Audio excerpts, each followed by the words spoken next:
السلام علیکم ورحمۃ اللہ وبرکاتہ۔ ناظرین اکرام، ہم نے پچھلی ویڈیو میں بات کی تھی خدا تعالیٰ کے فرشتے کیا چیز ہوتے ہیں۔ انشاءاللہ آج اس ویڈیو میں ہم بات کریں گے کہ آسمانی کتابیں کتنی ہیں اور کیا ہیں اور کس پر نازل ہوئیں۔ لیکن اس سے پہلے سبھی حضرات سے گزارش ہے کہ سبھی حضرات ہمارے چینل غازی نیٹ ورک کو سبسکرائب کریں اور اسلامی بات پھیلانے کی نظر سے، اس کی نیت سے ویڈیو کو شیئر کریں اور لائک کریں۔ چلیے اب شروع کرتے ہیں اپنی ویڈیو کو۔ برادران اسلام، خدا تعالیٰ کی کتابیں کتنی ہیں، یعنی آسمانی کتابیں کتنی ہیں؟ تو حضرات، آسمانی چھوٹی بڑی کتابیں بہت سی نازل ہوئیں۔ کتنی؟ بہت سی نازل ہوئیں۔ بڑی کتاب کو کتاب اور چھوٹی کو صحیفہ کہتے ہیں۔ بڑی کتاب کو کتاب اور چھوٹی کو صحیفہ کہتے ہیں۔ تمام انبیاء کرام تشریف لائے، اللہ نے کسی کو کتاب عطا فرمائی، کسی کو صحیفے عطا فرمائے، ہر کسی کو کچھ نہ کچھ اللہ رب العزت نے عطا فرمایا۔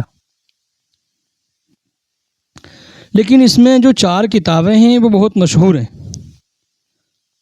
آسمانی 4 کتابیں بہت مشہور ہیں۔ آج ہم انہی کے تعلق سے بات کریں گے۔ سب سے پہلے کیا ہے؟ توریت۔ توریت یہ آسمانی کتاب ہے جو اللہ رب العزت نے آسمان سے اتاری اور حضرت موسیٰ علیہ السلام کو عطا فرمائی۔ پہلی کیا ہے؟ توریت، جو حضرت موسیٰ علیہ السلام کو اللہ رب العزت نے عطا فرمائی۔ دوسری انجیل، جس کا انگلش میں نام بائبل بولتے ہیں، وہ بھی آسمانی کتاب ہے، لیکن جیسے پہلے آسمانی کتاب نازل ہوئی تھی اب ویسے وہ رہی نہیں۔ لوگوں نے اس میں چینجنگ کر دی ہے، اس کو گھٹا بڑھا دیا ہے، جو صحیح چیزیں تھیں اس کو ختم کر دیا ہے، جو غلط چیزیں ہیں اس کو اس کے اندر داخل فرما دیا ہے۔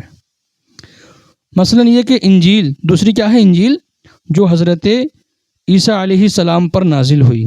اللہ رب العزت نے حضرت عیسیٰ روح اللہ کو انجیل عطا فرمائی۔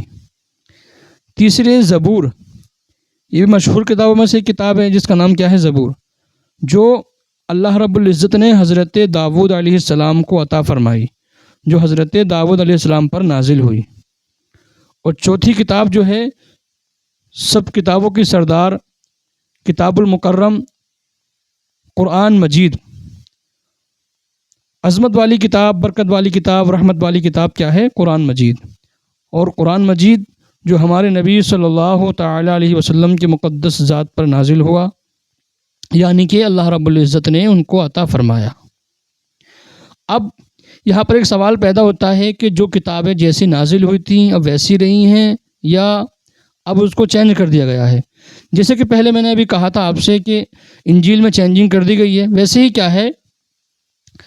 توریت، انجیل، زبور، یہ تینوں کتابیں ہیں جو آسمان سے نازل ہوئیں اور جو جیسی نازل ہوئی تھیں اب ویسی نہیں رہی ہیں۔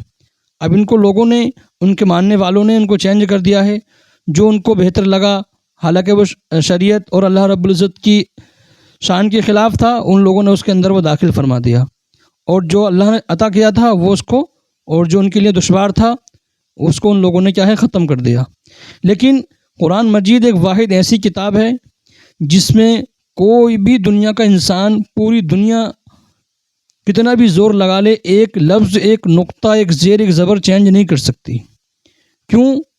کیونکہ باقی جو کتابیں دی تھیں اللہ نے 3 پیغمبروں کو عطا فرمائی تھی تو اس کی حفاظت کی ذمہ داری نہیں لی تھی۔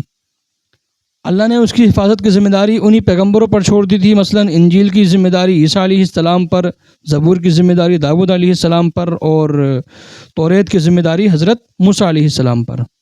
لیکن یہ قرآن مجید واحد ایسی کتاب ہے جس کی حفاظت کا ذمہ اللہ رب العزت نے خود لے لیا ہے۔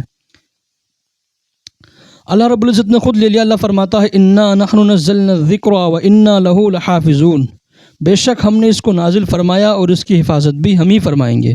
تو قیامت تک قرآن مقدس کے اندر کوئی بھی چینجنگ نہیں ہو سکتی۔ تو یہ بات واضح ہو گئی۔ اب سوال یہ پیدا ہوتا ہے کیا قرآن شریف کی ہر آیت، ہر صورت، ہر لفظ پر ایمان لانا ضروری ہے؟ مطلب اس پہ اعتقاد رکھنا، یقین رکھنا، ایمان رکھنا ضروری ہے؟ ہاں، اس کا جواب یہ ہے کہ قرآن شریف کی ہر آیت، ہر صورت، ہر لفظ پر ایمان رکھنا ضروری ہے۔ اگر کوئی شخص ایک آیت یا ایک لفظ کا بھی انکار کرے گا تو وہ شخص کیا ہے؟ مسلمان نہیں ہے، وہ کافر ہے، وہ جہنمی ہے۔ تو گویا کہ قرآن شریف کی ہر آیت، ہر صورت، ہر لفظ پر ایمان لانا کیا ہے؟ ضروری ہے۔ اب یہ سوال تو واضح ہو گیا کہ سوال یہ بھی ہے کہ بھئی قرآن شریف جیسے توریت، انجیل، زبور میں گھٹا بڑھا دیا گیا، ویسے کیا قرآن شریف میں بھی گھٹایا بڑھا جا سکتا ہے؟ نہیں، قرآن شریف کو کوئی چینج نہیں کر سکتا، اس لیے کہ قرآن شریف کی ہر آیت، ہر صورت، ہر لفظ پر ایمان لانا کیا ہے؟ ضروری ہوگا۔ اگر کوئی شخص قرآن شریف کے کسی لفظ کا انکار کرے گا تو وہ شخص کیا ہے؟ کافر ہے۔ تو حضرات، ہم نے بات کی تھی اللہ تعالیٰ کی بہت سی کتابیں ہیں، چھوٹی کتاب کو صحیفہ، بڑی کتاب کو کتاب کہتے ہیں۔ 4 کتابیں بہت مشہور ہیں، پہلی توریت، انجیل، زبور، قرآن شریف۔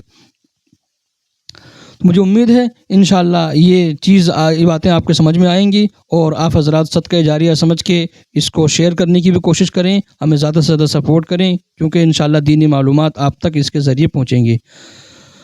السلام علیکم ورحمۃ اللہ تعالیٰ وبرکاتہ۔